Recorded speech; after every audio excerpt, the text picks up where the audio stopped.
Wait till the next game. I think it's Dundee United away. You could just play that again for the next. It's just excuse after excuse. We can sit here and we can speak about injuries. Dundee have got injuries. There's a Rangers team there should come up here and wipe the floor with Dundee, and they're hanging on. That's. I mean, 13 points out of 33 away from home is a disgrace. By the way, you can speak about progress. There's none. There is none. There's none.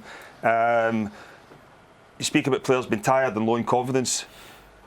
You absolutely destroyed Celtic a week ago or 10 days ago. Destroyed them. And you're struggling for confidence. You draw a game and you lose a game before the Celtic game. There was no confidence struggle going into the Celtic game, and now after it you've drew 2 games again and there's a lack of confidence. Everyone. It just doesn't make sense. Is it a mental thing? Is it a quality thing? Is it a mixture? I think it's everything. I just look at the club right now. On the pitch, it's broken. There is no patterns of play. There's nothing. I mean, you're hoping. You look at Igaman, that little bit of quality on Sunday.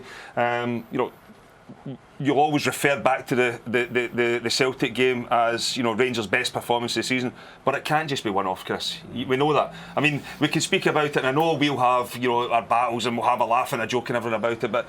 Right, it's an absolute disgrace that Rangers are in this position. And you can say you've not spent money. There has been money spent. Yes, there has been a cost cutting, but there has been money spent. There is no improvement. Spoke about the injuries improving as well. There's been that's actually worse. You can speak and then moving players around and having to play extra minutes. Guess what? You're a football player. That's what you're paid to do, is play minutes. I mean, there is no progress at all.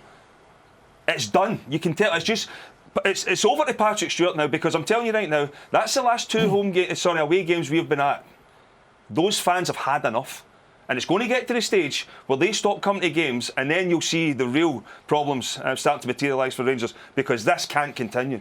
I mean, you 3 have all been part of football teams, you've all been in dressing rooms, and I think for people watching on it's difficult to understand how you can get the performances like Rangers have had in Europe and against Celtic to then have such a drop-off. Where does that come from? It's tough. I think that we've spoke many times about Rangers and when they play well is when they're maybe up against it, or they're against a team that are favourites, and you see the energy.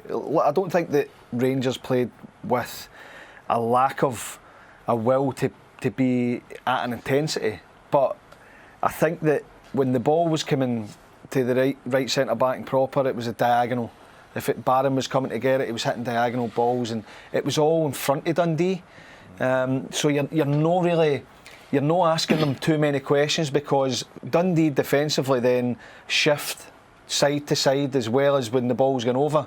And it's not a problem. It's not as big a problem to defend against as if you're playing forward passes, if you're playing it quick and you've got runners. He spoke about not having intensity of running or passing into the final third. So you're getting it where maybe a Hadji's peeled wide and he's 1v1, but Dundee are then shuffling across and getting the overload in their favour. They're not actually hurting Dundee with penetrating passes, trying to get behind them, trying to make them defend, running back the way. Everything's in front of Dundee. Is that a coaching thing, though? Is that a coaching thing? And Philippe Clement has to take responsibility for that, but it's also the players on the pitch, having the nous and understanding about how to win games.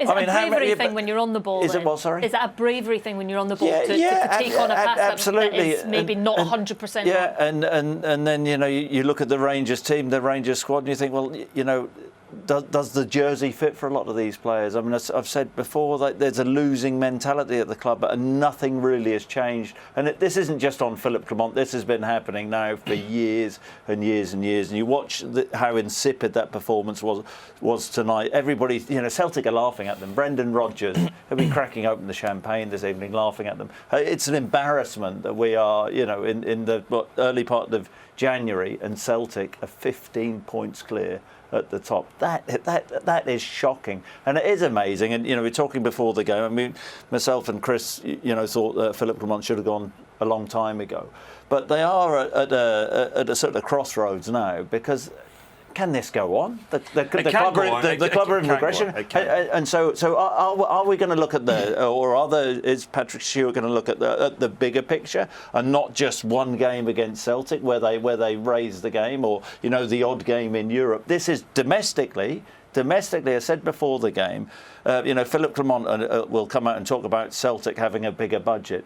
But Rangers shouldn't be dropping 19 points against sides who have far, far lesser budgets than them. And he never mentions that. And we hear the excuses week in and week out now. And it's not good enough. And it's about time he took ownership, but he won't. But this Belgian waffle will carry on and carry on and carry on. It won't stop until there's a decision made on him.